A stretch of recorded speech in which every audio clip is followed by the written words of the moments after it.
con granos micóticos, estamos hablando de micosis, estamos hablando de cuerpos extraños, pueden haber también fragmentos de tejido necrótico, como en el caso de los abscesos. Pueden ser las secreciones cerosas, que significa que son transparentes, asalmonada, que siempre preguntan en los exámenes, ¿qué tipo de tos es la expectoración asalmonelada? Asalmonada es lo mismo. ¿Qué viene del salmón? ¿El salmón de qué color es? Entonces, una tos con una expectoración rosada. Eso tiene eritrocitos y se ve específicamente en una patología. No es patognomónico, pero es más común de encontrar en una patología, que es el edema agudo de pulmón, que es lo que pregunto en los exámenes. ¿Por qué me gusta preguntar? Porque es una patología que me interesa que sepan memoria. Porque una vez que la vean, no la van a mirar nunca. Y la vida del paciente está en riesgo. Si no hacen algo, va a fallecer en pocos minutos incluso ese paciente. ¿Qué es un edema agudo de pulmón? Se van a dar cuenta que en esta unidad vamos a hablar harto de cardiología y viceversa. En cardiología vamos a hablar harto de pulmonar, porque funcionan como hermanitos. Si uno falla, el otro va a fallar. ¿Ya? ¿Qué es un edema agudo de pulmón? ¿Qué entienden por eso? ¿Líquido dónde? En el intersticio. De forma aguda apareció en pulmón. ¿Pero por qué aparece? Cardíaca, ¿cuál específicamente? Izquierda. Pero más que todo estamos hablando de una crisis hipertensiva. ¿Y qué es una crisis hipertensiva? Un aumento súbito de la presión arterial, que se clasifica en dos, que es la urgencia y la emergencia hipertensiva. ¿Qué significa urgencia y qué significa emergencia? ¿Qué es emergencia? ¿Cuál se debería resolver lo antes posible? ¿Urgencia o emergencia? Emergencia es algo que pone en riesgo la vida del paciente, la emergencia. Entonces, el edema agudo de pulmón es una crisis hipertensiva de tipo emergencia hipertensiva. Porque la urgencia, la presión está alta, pero no hay tantas molestias, no hay repercusión en órganos diana. En cambio, en la emergencia ya hay una repercusión. Entonces, el paciente está con la presión muy aumentada y aparte está, si tiene edema agudo de pulmón, ¿qué signos y síntomas va a tener? Es disnea. Aparte de disnea, ¿qué más le va a pasar al paciente? ¿Qué otros problemas va a tener? Va a tener una franca insuficiencia respiratoria. Ese paciente va a tener dificultad respiratoria más que insuficiencia respiratoria. Dificultad. Y cuando hay dificultad respiratoria, ¿cómo hace para funcionar? Los pulmones y el músculo se mueven. ¿Qué hace para meter el aire? ¿Cómo entra el aire? ¿Quién hace que entre el aire? El diafragma. Pero el diafragma es un músculo y como cualquier músculo del cuerpo se puede cansar si se usa mucho más de la cuenta. Entonces un paciente que está disneico está moviéndose ese diafragma más de lo que debería, más de lo que podría soportar. ¿Qué va a pasar en esa situación? Va a fatigar, y cuando entre en fatiga va a dejar de funcionar. Entonces, antes de que eso pase, ¿qué va a pasar? Van a comenzar a darle una ayuda a los músculos accesorios, como cuáles. Los escalenos, ¿cuáles más? Los rectos del abdomen, los intercostales, el esternocleidomastoideo. Entonces, este paciente va a estar con movimiento, va a haber tiraje, que vamos a ver más adelante lo que es el tiraje, cornaje y todo tipo de sonidos e imágenes que vamos a ver. ¿Qué más va a tener ese paciente? Va a entrar en hipoxia, se va a poner cianótico. Y si se pone cianótico y está en hipoxia, ¿qué más le va a pasar? Va a empezar a sudar frío, eso se le llama diaforético, cianótico, disneico, y va a empezar a hacer un ruido, de los ruidos que vamos a ver en esta unidad cuando usemos el estetoscopio, que los ruidos son el murmullo vesicular, que vamos a ver más adelante, es el ruido normal del pulmón, que es el susurro del bosque, que cuando ponen su estetoscopio en pulmón y le piden al paciente meta aire, es lo que van a escuchar, el murmullo vesicular. Más adelante vamos a ver. Me estoy adelantando porque esto es importante que sepan el agudo del pulmón. Ahí van a encontrar un ruido que no es normal, que son los crépitos. Crépitos son unos sonidos que vienen de los alvéolos. ¿El alvéolo qué es? Es un saquito, ¿no? ¿Cuántos alvéolos tienen ahí? Un saco pequeñito, si quieren, para que no sea un saquito. ¿Cuántos alvéolos tienen? Millones de alvéolos. Entonces, en ese alvéolo, ¿qué debería haber normalmente ahí adentro? Aire, nada más. Pero en este caso, si estamos hablando de un edema agudo de pulmón, estamos hablando de líquido. Y ese líquido, ¿qué va a pasar? Si hay, ese líquido empieza a trasudar hacia el alvéolo.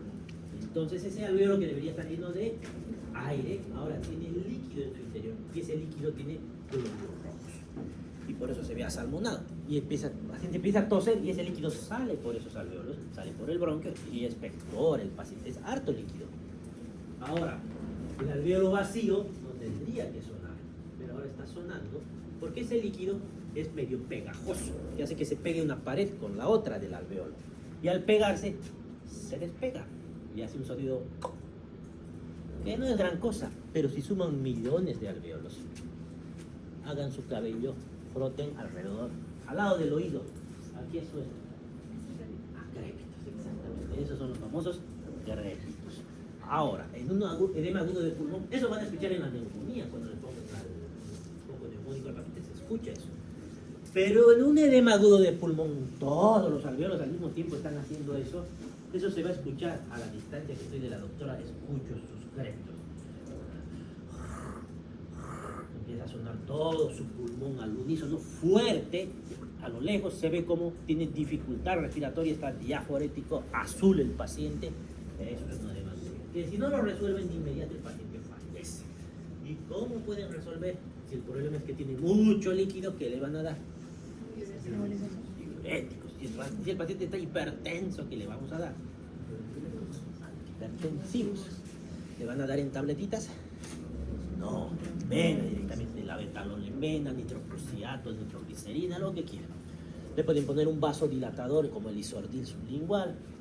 Es un evento trágico que surge a consecuencia de problemas valvulares o de un infarto agudo de miocardio. ¿Ya? Tos, salmonela, ¿en qué situación van a encontrar? En edema agudo del pulmón, siempre, en todos los exámenes que he tomado. Puede ser espumoso, puede ser mucoso, puede ser mucopurulento. ¿Purulento sí? ¿Purulento en qué sospechan mucopurulento? Infección bacteriana. Puede ser perlado en el caso de los cristales de Leydig, que están pensando en crisis asmáticas. Nubular cuando tosen y hay como un anillo alrededor, como la moneda de 5 bolivianos, algo así se ve en el peso. Puede ser hemoptoico. ¿Qué es hemoptoico? ¿Y hemoptisis qué es? Vómito. Y entonces hay algunas, ¿por qué no le decimos? ¿Por qué le decimos nombres diferentes? No son lo mismo. Ah, ¿qué diferencia? Son como hilos de sangre. Ya, el hemoptoico son como hilos de sangre dentro de una secreción mucosa, ¿no? Y la hemoptisis es sangre neta. Vamos a ver más adelante eso. Hablando de hemoptisis es la expectoración de sangre proveniente del árbol bronquial. Y tenemos que hacer diagnóstico diferencial, porque hay cosas que se parecen. La hematemesis. ¿Qué es hematemesis? Vómito. ¿Y cómo voy a diferenciar? Hemoptisis de hematemesis. Sangre. Lo más lógico, ¿qué sería? ¿Cuándo ha aparecido esa sangre? ¿Cuando vomita o cuando tose? Pues lo más fácil, ¿no? No siempre funciona. Porque a veces tosen tanto que les da ganas de vomitar. O a veces están vomitando y empiezan a toser. Entonces no siempre es tan fácil. Pero lo lógico es que les pregunten con qué viene eso, con la tos o con el vómito. Generalmente va a funcionar. Si viene del vómito, pues eso ya es hematemesis. Pero si tienen duda, ¿qué les puede aclarar la duda? ¿Qué de diferente se ve la hematemesis de la hemoptisis? La cantidad puede ser igual. ¿El color también? ¿Cuál duele? La consistencia. ¿Qué restos que se van a encontrar? Y ya, no siempre, pero sí puede ser. Si me encuentro una papa, seguramente será un vómito, ¿no? Una arveja, diga. Pero y si no hay, pues no siempre hay en los vómitos de comida. En los vómitos de sangre, ¿no? Igual, sangre es sangre. Puede ser, pero no siempre, a veces no, porque si viene del esófago, va a estar en contacto con el ácido. Espuma. Si hay espuma, ¿qué es? El vómito no viene con espuma. Hemoptisis. Si hay espuma, piensen en hemoptisis. Y así todo pueden fallar. Todo hemos dicho fácil, pero pueden fallar. Y piden endoscopía y no hay nada. O piden fibroscopía y en realidad era una úlcera. El dolor, a ver, ¿por qué? El olor puede fallar también. Puede no ser. A ver, ¿el dolor duele? Depende, pero si es de vómito con sangre, ¿qué podría cambiar en el color? ¿Cómo podría verse si es vómito con sangre? Ya, puede ser negro, ¿no? El vómito borracio que se llama. ¿Por qué cambia a negro? Porque la sangre que entra en contacto con el ácido clorhídrico se oscurece, se vuelve negra. Pero como le decía a su compañera, ¿y si el vómito es de esófago y no ha llegado siquiera a estómago? O es tanta la sangre que no ha llegado ni siquiera a estar en contacto y ya lo está vomitando el paciente. Entonces puede fallar lo del color, no siempre funciona. Y como les digo, a pesar de que hayan hecho toda su buena anamnesis, pueden fallar y pueden pedir un estudio que no era necesario. Pueden fallar, no se preocupen. Epistaxis. ¿Qué es epistaxis? Y eso podrían confundir un evidente que sale por la nariz. Podría haber sangrado posterior también. Pueden llegar a tragarse incluso la sangre, vomitarla, o pueden llegar hacia la vía aérea y toser. Pero no es que están tosiendo de la vía aérea, sino que es como reflejo que lo que está cayendo por atrás, están tosiendo. Parecería ser. Pero obviamente eso sí es menos que la gingivorragia. ¿Qué es? Más difícil de confundir, pero en alguna situación tal vez la confundan porque ven todo manchado de sangre y piensan que es que estaba tosiendo sangre. ¿Ya? ¿Y en quiénes da gingivorragia? ¿En quiénes van a encontrar? Puede ser. En todas las discrasias sanguíneas, ¿como cuáles? Hemofilia, ¿qué más? Uso de anticoagulantes, trombocitopenias de cualquier tipo, ahí pueden encontrar. En el dengue, ¿por qué hay plaquetopenia? Porque Ya me hablan de dengue, ¿Qué hay en el dengue? ¿Por qué hay plaquetopenia? Por eso es el sangrado, ¿no?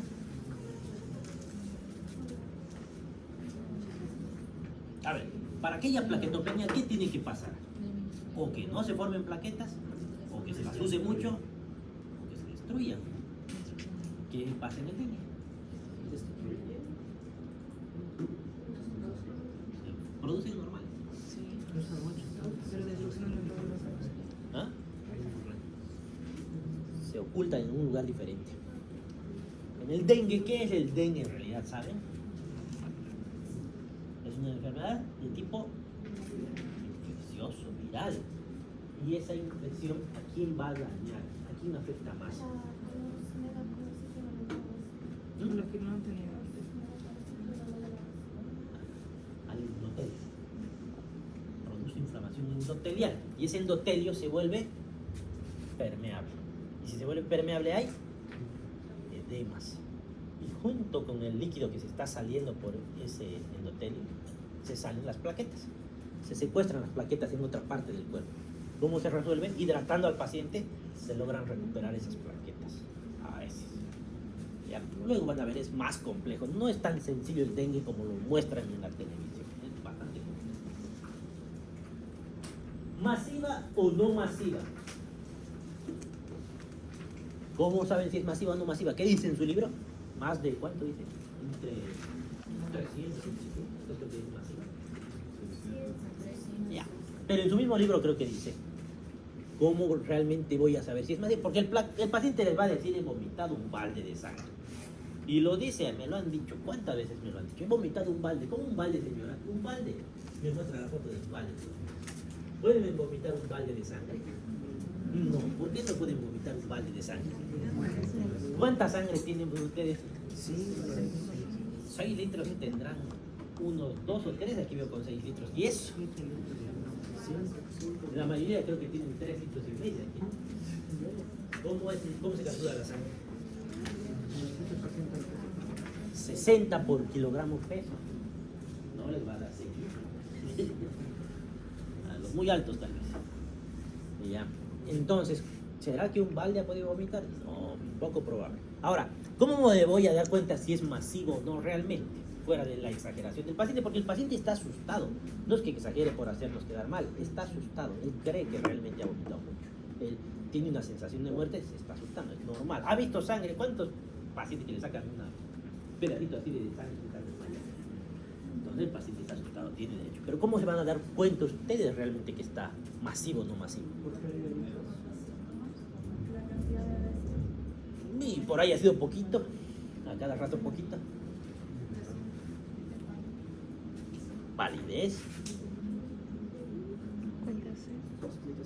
Auscultación. ¿Qué van a encontrar en la auscultación? Si es masivo, el paciente va a entrar en choque. Va a entrar en choque. ¿Saben lo que es choque, no? ¿Qué es el estado de choque? El estado de mala perfusión periférica por disminución de la presión arterial media. ¿Ya? Entonces, para que entre en estado de choque significa que han perdido harta sangre. Estamos hablando de choque hipovolémico. Entonces, ¿cómo va a reaccionar el cuerpo a esa pérdida de sangre? ¿Qué hace para compensar? ¿Para qué sirve la sangre? Para transportar, ¿qué más que todo? Oxígeno. Muchas cosas más hace, pero oxígeno. Y si le falta oxígeno al cuerpo, ¿qué va a hacer el cuerpo para compensar esta falta de oxígeno? Y la frecuencia cardíaca en realidad, ¿por qué están aumentando? ¿Qué es lo que quieren aumentar en realidad? El gasto cardíaco, ¿se acuerdan? ¿Qué es el gasto cardíaco? ¿Se acuerdan? La cantidad de sangre, o sea, 4 litros o qué? Que circula en un periodo de tiempo, ¿cuánto? En 1 minuto. La cantidad de sangre que circula por el cuerpo en 1 minuto es el gasto cardíaco. Entonces, ese volumen que han hecho en fisiología con calculadora, ¿de dónde sale? ¿Qué multiplican por qué? Frecuencia cardíaca por eso. Entonces es parecido. ¿Cuánto es el volumen sistólico? ¿Ah? 60, 70. ¿Cuánto es la frecuencia cardíaca? Ahora, si está bajando mi volumen sanguíneo, ¿cómo voy a compensar? Con taquicardia estoy aumentando mi gasto cardíaco para intentar compensar esa falta de hemoglobina. Entonces, van a encontrar un paciente taquicárdico. ¿Qué más? Aparte de taquicardia, ¿qué más? Y si empeora más todavía más, después de taquicardia, ¿qué va a venir? No ha funcionado. Estoy taquicárdico y no ha funcionado. Sigo con falta de oxígeno. ¿Qué me va a pasar? Me va a caer la presión arterial. Paciente hipotético, taquicárdico, hipotético. Eso significa que estoy entrando. Ya estoy en choque hipovolémico si estoy hipotético. ¿Qué más va a haber? Voy a estar taquipneico. Eso me dice que ha sido masiva la pérdida de sangre. Y palidez, obviamente. Etiopatogenia depende de la irrigación. ¿Cómo es la irrigación pulmonar? ¿De dónde viene la sangre de los pulmones? Bronquial. La que va a producir la hemoptisis es la bronquial, por si acaso. Enfoque diagnóstico, anamnesis, examen físico, estudios complementarios. En anamnesis le van a preguntar cuánto está tosiendo, qué características tiene esa tos, cuánta sangre es, si tiene espuma, no tiene espuma, de qué color es. Al examen físico, los signos vitales, ven la palidez mucocutánea. Exámenes complementarios, ¿qué le pedirían a este paciente? Tomografía de tórax está bien, ¿qué más? Y si no tienen, más barato. ¿Radiografía? Radiografía, sí, ¿verdad? ¿Qué más le van a pedir? Eso le está pidiendo para ver por qué ha sangrado. Y los otros estudios para ver qué tanto ha sangrado, ¿qué le pedirían? Hemograma. Un hemograma para ver qué tanto ha sangrado. No se fíen del hemograma. ¿Cómo esperan encontrar si ha sangrado mucho el hemograma? Una anemia, esperan encontrar. Pero hay una situación que se llama contracción del volumen circulante, que en caso de anemia aguda el cuerpo compensa contrayendo. Entonces es como que se uniera toda la sangre, no me acuerdo qué se llama exactamente el término que se me ha escapado, hemoconcentración, hacen hemoconcentración, pero que no dura mucho esa hemoconcentración, dura muy poco. Puede ser que no esté realmente anémico por hemoconcentración a las primeras horas. Con el paso de las horas, evidentemente, cae esa hemoconcentración, que es un acto reflejo, básicamente. ¿Qué más? Etiopatogenia. ¿Qué puede provocar hemoptisis? Lo más común en nuestro medio, ¿qué va a ser? Tuberculosis obligada a descartar. Puede haber bronquitis, que es poco probable. ¿Qué es la bronquitis? Inflamación del bronquio. ¿Y por qué tendría que haber hemoptisis en una bronquitis? Si el bronquio está inflamado, tanta inflamación puede hacer que sangren algunos vasos. ¿Bronquiectasias qué era? Pregunta de examen. ¿Qué es bronquiectasia?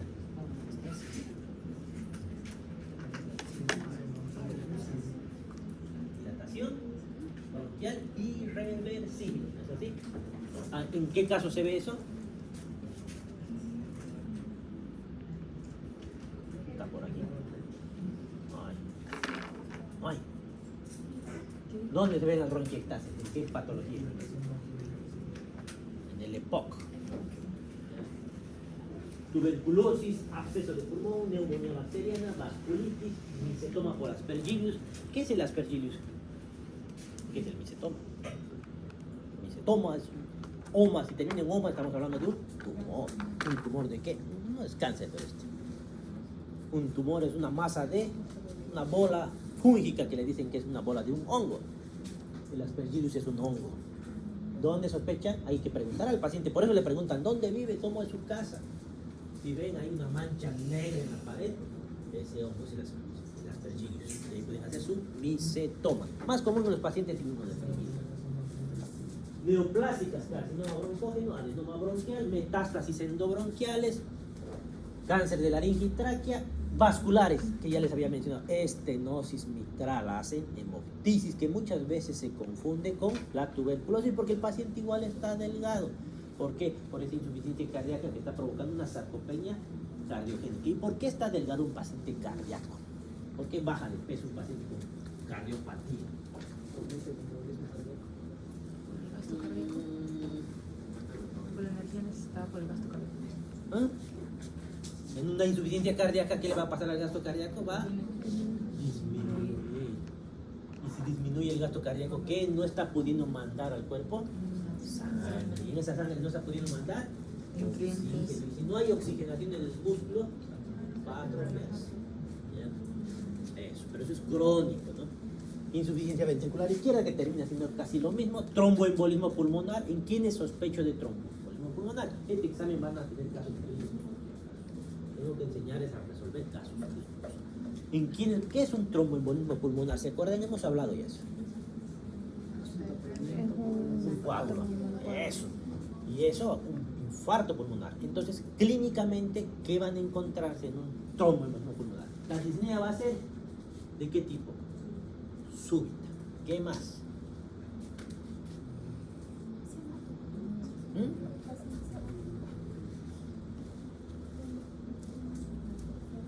Cianosis. Disnea, cianosis. ¿Qué más? ¿Y qué antecedente van a tener que tener? Varices. ¿Qué más aparte de la varices? Generalmente posterior una cirugía larga. ¿Ya? Eso. Ahora, no todos los TEP sobreviven, por si acaso. Hipertensión pulmonar, malformaciones vasculares, enfermedades Rendu-Osler, diátesis. ¿Qué son las diátesis hemorrágicas? Es un nuevo término que vamos a ver. Diátesis hemorrágica, tenemos todas las patologías que alteran la coagulación. Ahí está metida su dengue, por si acaso, su hemofilia. Diátesis o discrasia sanguínea, lo mismo. Otras, traumatismos, procedimientos, fibrobroncoscopía. ¿Qué es la fibrobroncoscopía? ¿Qué es una endoscopía, saben? Cuando lo meten en un tubo con una cámara para ver gastritis, sus úlceras. Lo mismo es esto, pero broncoscopía, ¿no? Fibro. ¿Cuál sería la diferencia con la endoscopía? Fibro es más delgadito el tubo, un tubo muy delgadito, y hasta dónde va a entrar el tubo, la cámara va a ir hacia los bronquios. ¿Qué sirve para hacer diagnósticos o para hacer tratamiento? Por ejemplo, en la telestasis pueden sacar cosas por aquí, por el broncoescopio. Funciones diagnósticas, quistes hidratídicos, catamenial. Me gusta preguntar esto en el examen. ¿Qué es catanemia? Han llevado ya en la anamnesis. ¿Ah? ¿Qué era la catanemia? En su historia clínica ¿qué ponían? Catanemia. ¿Y qué ponían en catanemia? Solo las mujeres tienen catanemia, ¿no? Ah, en la historia clínica. No, catanemia. El otro está bien, pero todavía. ¿Qué era catanemia?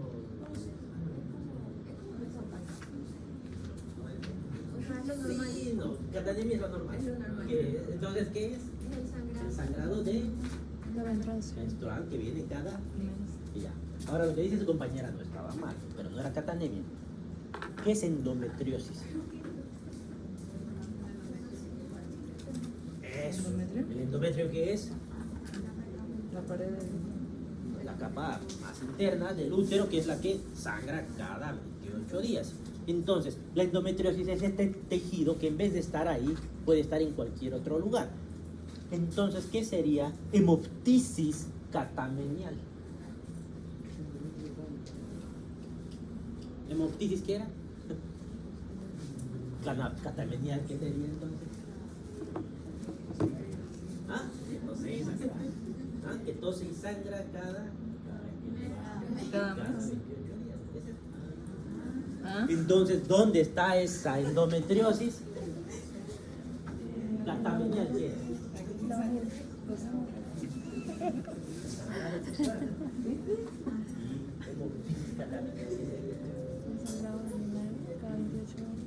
Cada 28 días, tose y sangre. ¿Dónde viene el chiste? No.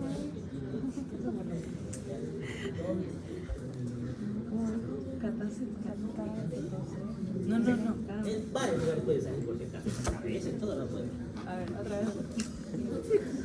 Tose sangre cada 28 días. ¿Por qué? Porque tienen endometrio en los brazos. Ya. Ese endometrio, como el mismo endometrio, va a funcionar cada 28 días. Va a hacer lo que tiene que hacer. Catamedriosis. Catamedriosis, dijo, ¿no? Catametrodiosis. No. En hemoptisis le voy a preguntar en el examen solo por eso. Hemoptisis catamenial. Para que no memoricen en vano. Venial. Tratamiento con bevacizumab. Esos son anticuerpos monoclonales que básicamente son inmunodepresores que se usan en la artritis reumatoide, en el lupus, etc. Cocaína, y la cocaína, por ejemplo, usa hemoptisis. Vasoconstricción. Y si hay vasoconstricción, puede haber en vasoconstricción necrosis. Y si hay necrosis de la mucosa, pues puede sangrar. Eso.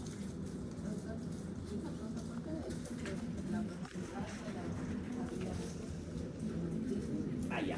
Una bronquitis, ¿qué es? La inflamación del bronquio, de la mucosa del bronquio. Si está inflamado, a veces está tan inflamado que pueden reventarse los vasos sanguíneos que nutren esa mucosa y pueden sangrar. No es tan importante, es muy poco común, pero puede haber. Y en las bronquiectasias es lo mismo. Ese bronquio está dañado, está dilatado, está destruida esa pared, igual pueden sangrar esos vasos sanguíneos. Que igual es muy poco común ver, no es tan común.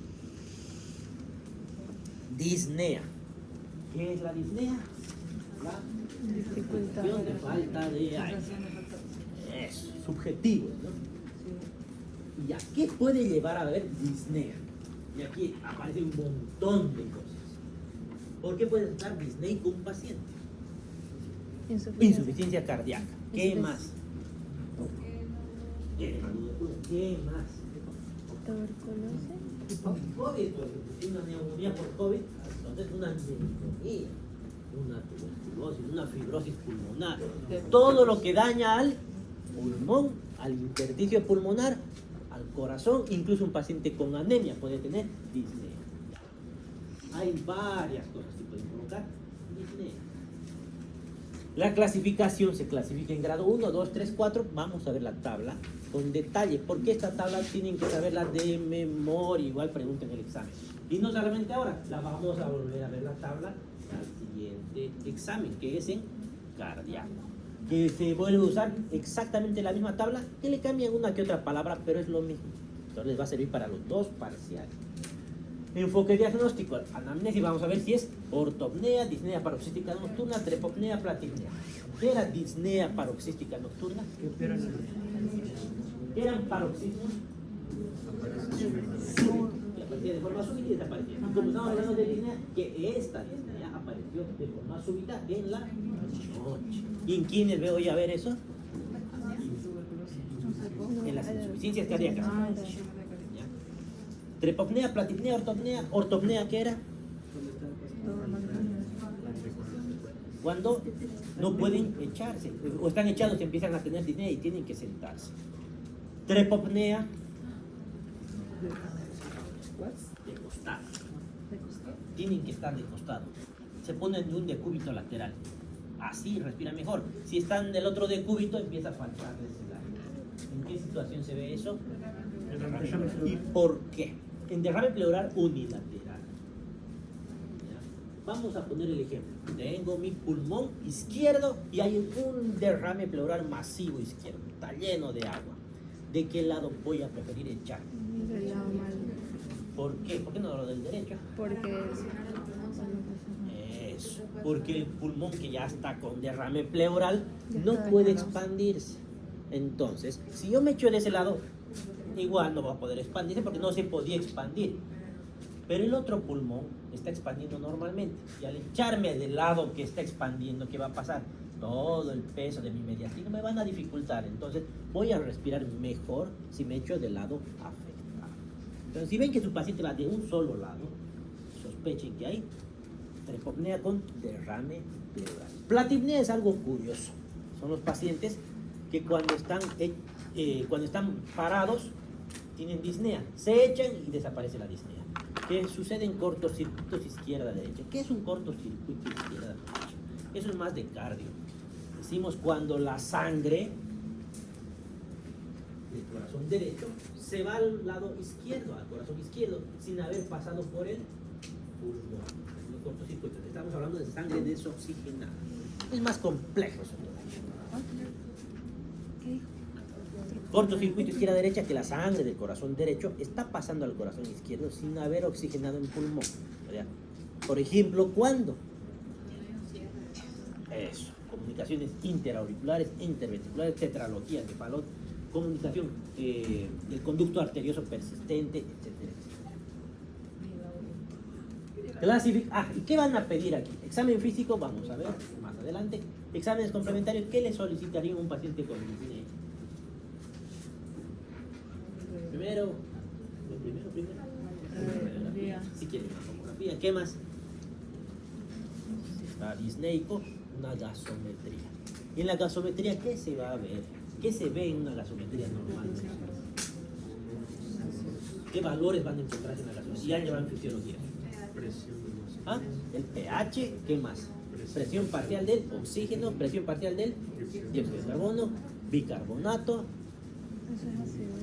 Exactamente eso. Tienen algunas otras cosas, el lactato, por ejemplo, que no van a ver. Y los iones vienen aparte. Entonces, ¿y ahí qué voy a ver? Si está con insuficiencia respiratoria tipo 1, tipo 2 o mixta. No sé si ya les he hablado de eso. ¿Cuánto es el PO2 normal? Fisiología. ¿Cuánto es su PCO2 normal y su PO2 normal? ¿Hasta cuánto? ¿Y el PCO2? A ver, ¿el PCO2 de cuánto a cuánto? ¿Y el PO2?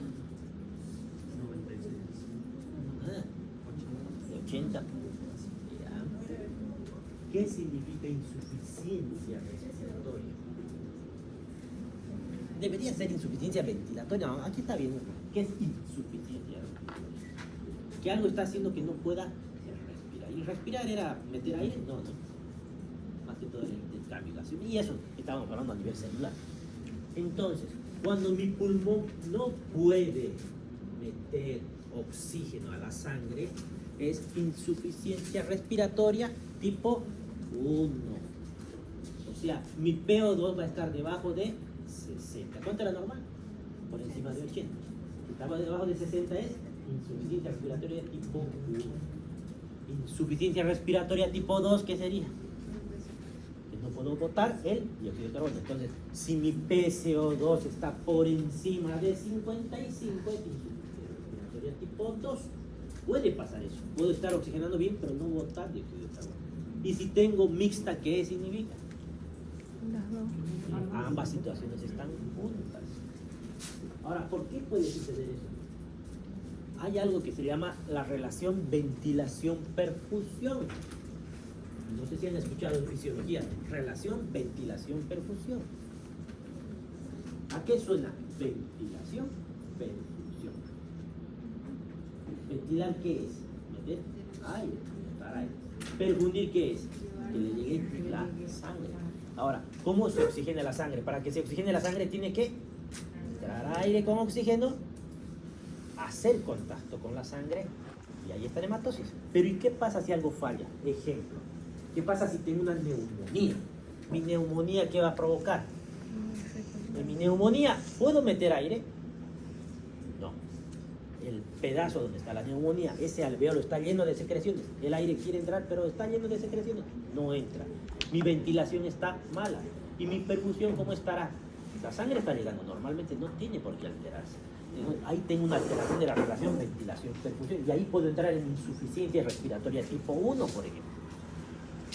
O insuficiencia respiratoria tipo 2. Mi paciente que está respirando muy poco, expande muy poco, tiene un EPOC, tiene destruidos los pulmones. Hay mala ventilación, hay buena perfusión. Entonces van a haber ese tipo de cosas. Y pueden haber cortocircuitos, que ya saben lo que es un cortocircuito, que la sangre pasa sin oxigenarse. Vamos a ver más adelante. Pasamos a hablar de la disnea. Entonces la gasometría, para recordar, la gasometría le sirve para ver que si hay insuficiencia respiratoria. ¿Qué más les va a servir? Para ver si hay una acidosis, una alcalosis respiratoria o metabólica. Disnea, esta tabla es la que quería que se aprendan de memoria, o lo mejor posible. Dice que esto está producido por la Asociación de Corazón de Nueva York, la NIJA, que se usa. Pero estamos hablando de pulmonar, ¿por qué nos habla de la Asociación del Corazón? Les he dicho que funcionan así estas cosas. ¿Y qué significa disnea grado 1? Disnea grado 1. Paciente presenta disnea cuando realiza grandes esfuerzos, como correr, subir varios pisos de escalera, deportes, trabajo físico intenso.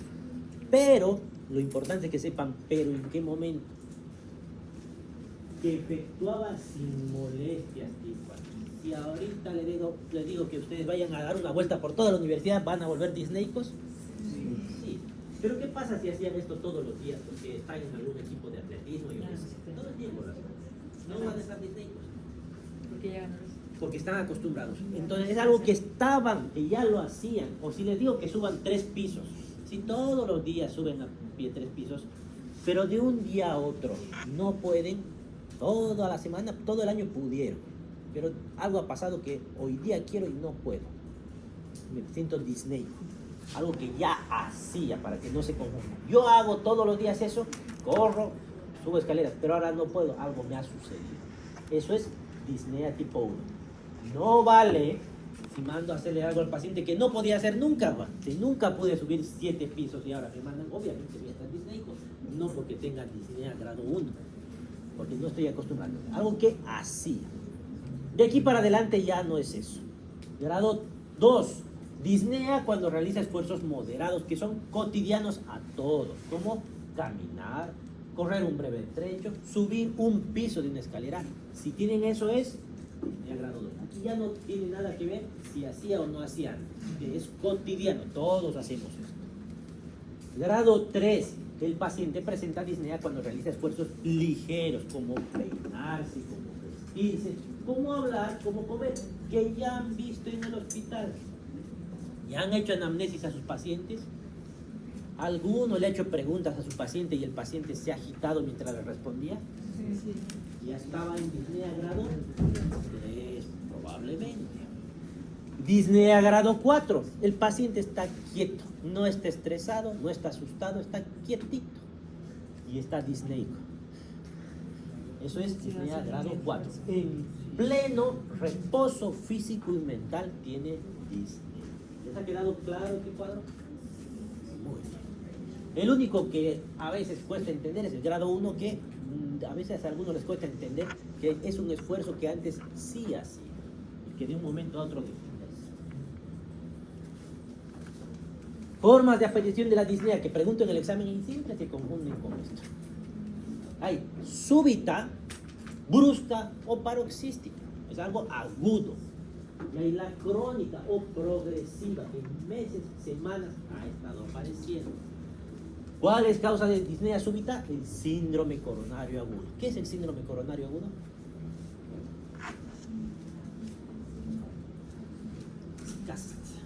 ¿Qué es síndrome coronario agudo?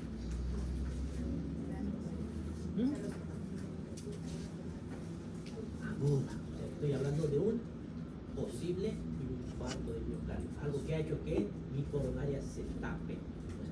Y si se tapa mi coronaria, ¿quién deja de funcionar bien? Mi corazón. Y por tanto, entro en insuficiencia cardíaca aguda y hago disnea súbita. Rotura de una cuerda tendinosa, lo mismo hace insuficiencia cardíaca. ¿De qué cuerda tendinosa? Dice cuerda tendinosa valvular cardíaca. ¿Para qué sirve esa cuerda tendinosa? Para llegar la sangre. Para abrir las válvulas. Si se rompe, ¿qué no voy a poder? Abrir la válvula. Por tanto, voy a entrar en insuficiencia cardíaca. Porque si no abre la válvula, la sangre no va a pasar. Va a ser similar a lo que pasa en una estenosis. Insuficiencia cardíaca aguda, como en el asma cardíaca y edema agudo de pulmón. Más o menos es lo mismo. El asma cardíaca es cuando hay un edema pulmonar. Que no llega a ser edema agudo, pero sí, tengo edema pulmonar. Crisis de asma bronquial puede ser súbita. Tromboembolismo pulmonar, súbito. Neumotórax, ¿qué era? Neumotórax. ¿Dónde? Ya, en la cavidad torácica, más específicamente en el espacio pleural. Ahora, progresiva, que va a pasar en unas semanas o meses. Insuficiencia cardíaca crónica. El EPOC. Su mismo nombre nos dice EPOC. Siempre pregunta en el examen y siempre se equivoca. De lo siguiente, ¿cuál no es causa aguda de disnea? Le pongo síndrome coronario agudo. Y les pongo siempre EPOC y siempre se equivoca. Dice EPOC automáticamente es crónica. Enfermedad intersticial pulmonar, las neumoconiosis, por ejemplo, los que trabajan con minas o con algunos tóxicos como el asbesto. Asma bronquial, pero el asma bronquial, doctor, está en los dos, me confunde. El asma bronquial es una enfermedad crónica, pero no todos los pacientes asmáticos están en broncoconstricción, no todos. Algunos hacen solamente crisis de tanto en tanto. Algunos tienen que usar sus broncodilatadores todos los días, otros no. Por eso están en ambos lados, porque las crisis no es lo mismo que el asma persistente. Esto ya hemos explicado. Dolor torácico. Cuando hablamos de dolor torácico, estamos hablando que duele cualquier cosa en ese tórax. ¿Qué cosas pueden doler en el tórax? El corazón. Cuando duele el corazón estoy hablando de un infarto. ¿Qué es lo primero que hay que descartar? Y vamos a ver que hay algoritmos para descartar, porque es tórax. ¿Qué más puede doler aparte del infarto de miocardio? La pleura. ¿Cuándo va a doler la pleura? Derrames pleurales, en pleuresías, pleuritis. ¿Cuándo más puede doler? En neumonía. ¿La neumonía duele? Sí y no. Porque la neumonía, ¿qué era? El parénquima, porque se llenan de secreciones los alveolos, no los alveolos. Ahora, ¿el parénquima duele? Sí. No duele el parénquima. Duele. ¿Qué va a doler entonces en una neumonía?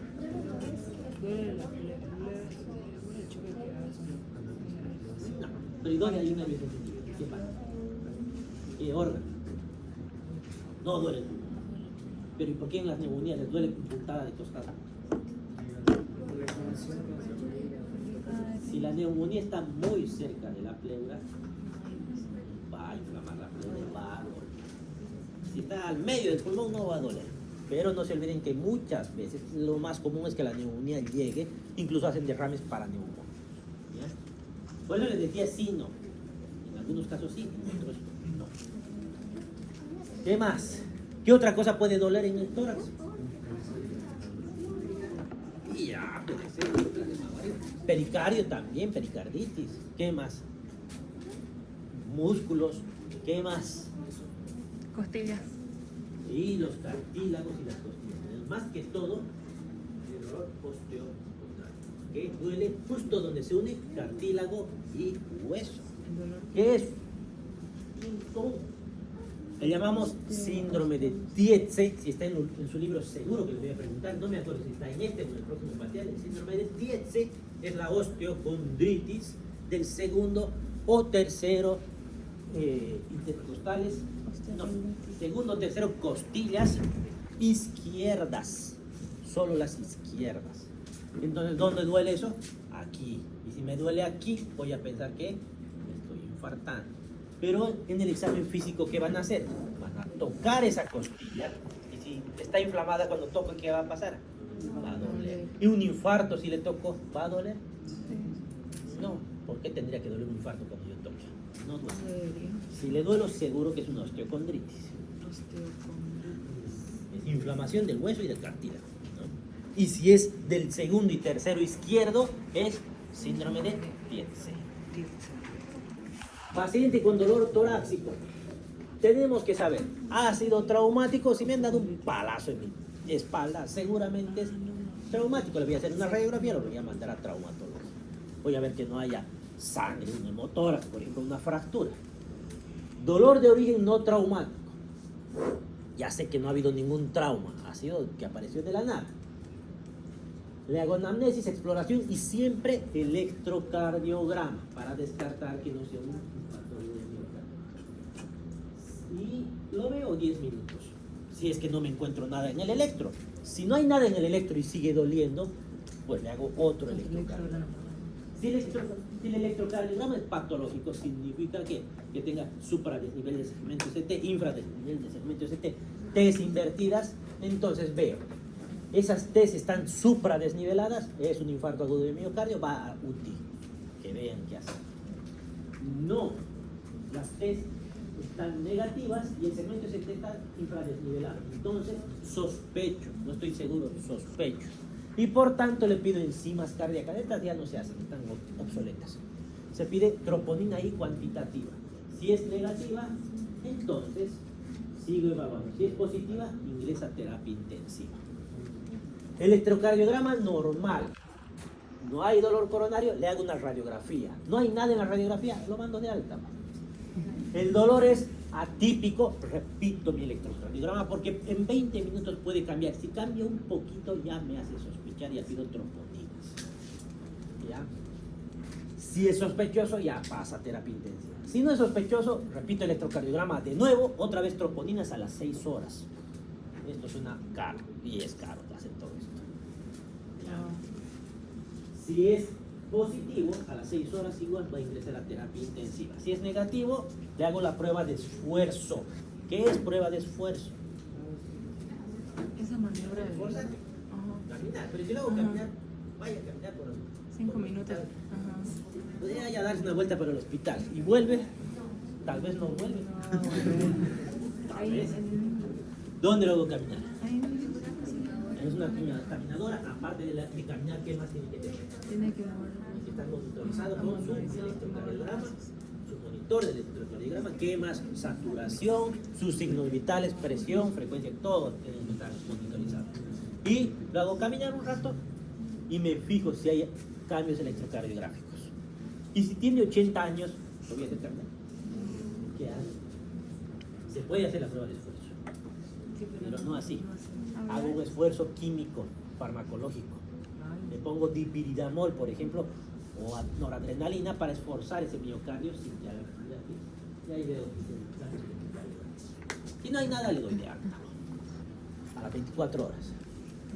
Dolor torácico agudo. Situación, tengo dos situaciones. ¿Está hemodinámicamente estable o está inestable? ¿Qué significa hemodinámicamente estable y qué es inestable?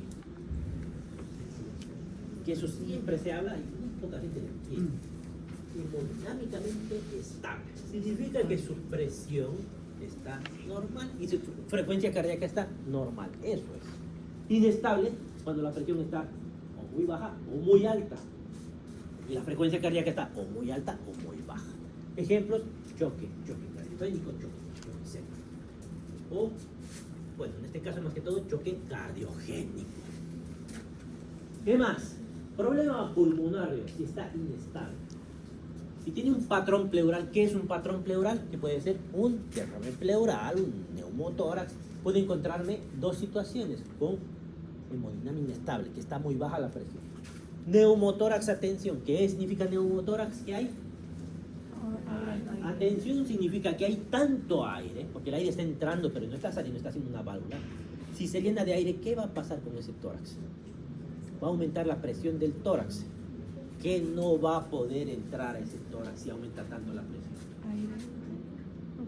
Más que aire, porque aire no está entrando, porque no hay pulmón. ¿Qué más entra al tórax aparte de aire? ¿Qué está en el tórax o en el medio del tórax? ¿Qué tiene? Piernas. ¿Y qué tiene que entrar al corazón? Sangre. Aumenta tanto la presión en el neumotórax, atención, que no logra llegar la sangre de dónde? De la cámara. Entonces, entra el choque. Eso es neumotórax, atención. ¿Qué hacen para resolver eso? Sí, tienen que resolver. Si no, el paciente se muere. ¿Qué le van a hacer?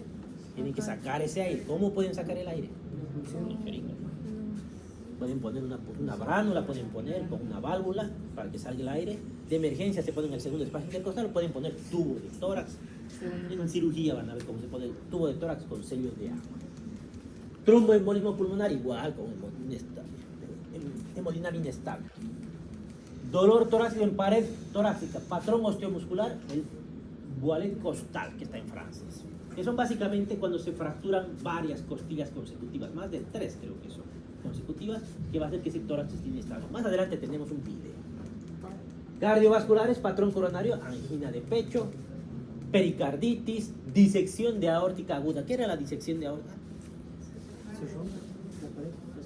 No toda la aorta, ¿no? Eso, el endotelio, y la sangre empieza a ingresar en ese espacio dentro de la pared aórtica. Digestivo, patrón esofágico, perforación de esófago, que tiene un nombre, que es el síndrome de Burghaber. No sé si está en esta unidad de aprendizaje. Creo que está en digestivos. ¿Qué más? Con situación hemorrágica estable, cardiovascular, patrón coronario, y hemos dicho, ya hemos mencionado, patrón pulmonar, neumotórax, neumonía, pleurodinia, pero la presión está normal de este paciente, que pueden provocar el dolor torácico. Pared torácica, osteomuscular, mialgia gripal, hasta en la gripe duelen los músculos y es normal que duelen. Osteocondritis, patrón neurológico, el herpes zóster puede doler en tórax. Causas no orgánicas, palpitaciones, dolor torácico, idiopático. ¿Qué es idiopático? No saber de dónde viene ese dolor. Cianosis, ¿qué era la cianosis? ¿Y por qué se pone de ese color? Porque voy a preguntar este color. Aumento de, ¿por cuánto? Aumenta más de 5 gramos. Se clasifica en generalizada, localizada. ¿Qué significa generalizada? En todo el cuerpo. Localizada en alguna parte del cuerpo. Se pone azul. Por el mecanismo de producción puede ser central, periférica o mixta. Un resumen sencillo lo que voy a hacer de esto. Central significa que no se está oxigenando la sangre. Central, corazón, pulmón, no están haciendo hematosis, por lo tanto todo va a estar haciendo. Periférico, que se está usando, se está gastando mucha hemoglobina, pero está quedando en alguna parte del cuerpo sin hemoglobina. Ejemplo, cuando tengo una trombosis arterial, una trombosis venosa, se me pone cianótico el brazo. Se está usando la hemoglobina y no se está reponiendo a nivel periférico. No es causa central. A nivel central todo está normal. O puede haber mixta. Anamnesis, ¿qué le voy a preguntar al paciente cianótico? ¿Desde cuándo está así? ¿Es la primera vez que le ha sucedido esto? El examen físico, ¿qué parte estará cianótico? Estudios complementarios, ahí viene de nuevo su gasometría. Veo con el Doppler cómo están los flujos arteriales periféricos, etc. Cianosis generalizada, cianosis localizada. Seguramente el problema es una obstrucción de la arteria radial.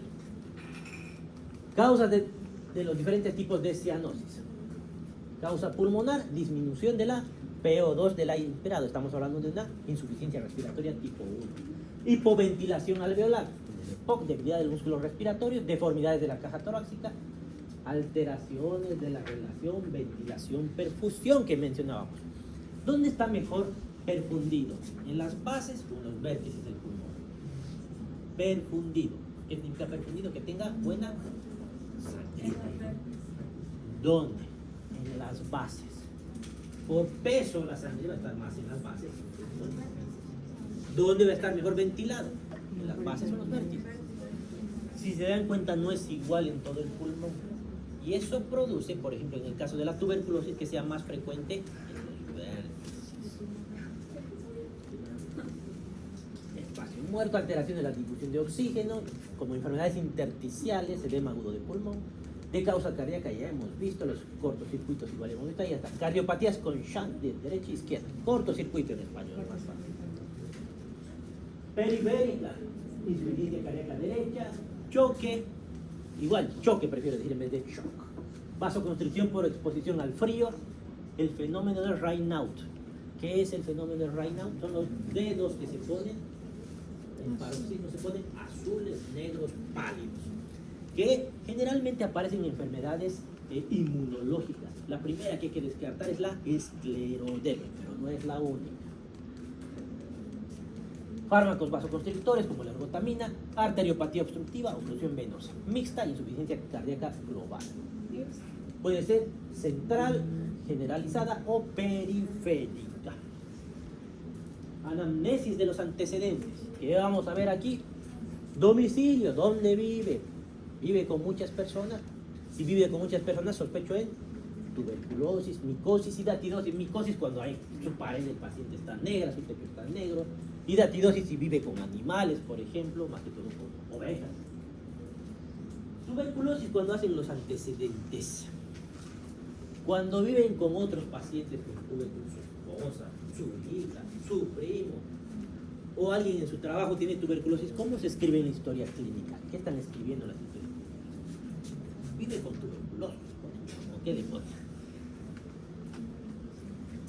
Con B. No lo quiero enseñar. Con B, así como se escucha, se escribe. Con B positivo, que vive con pacientes o tiene interacción con pacientes con tuberculosis. Con B negativo es que no tiene interacción. Nos ayuda al diagnóstico.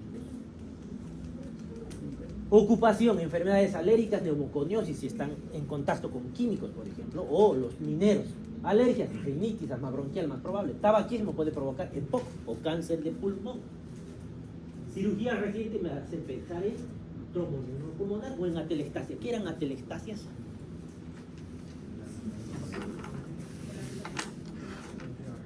Les he explicado otra vez que eran atelectasias. ¿Ah? El colapso de los bronquios. Y si te colapsa el bronquio, obviamente también va a terminar colapsados los alveolos. Pero el bronquialis, atelectasia y bronquial, que era lo contrario a bronquiectasia. La bronquiectasia era dilatación irreversible. La atelectasia era colapso. ¿Por qué se hace ese colapso? ¿Por qué colapsan los bronquios? Por obstrucciones. Las obstrucciones pueden ser intrínsecas o extrínsecas. ¿Qué es una obstrucción intrínseca? Que está dentro del bronquio. ¿Qué puede estar dentro del bronquio obstruyendo?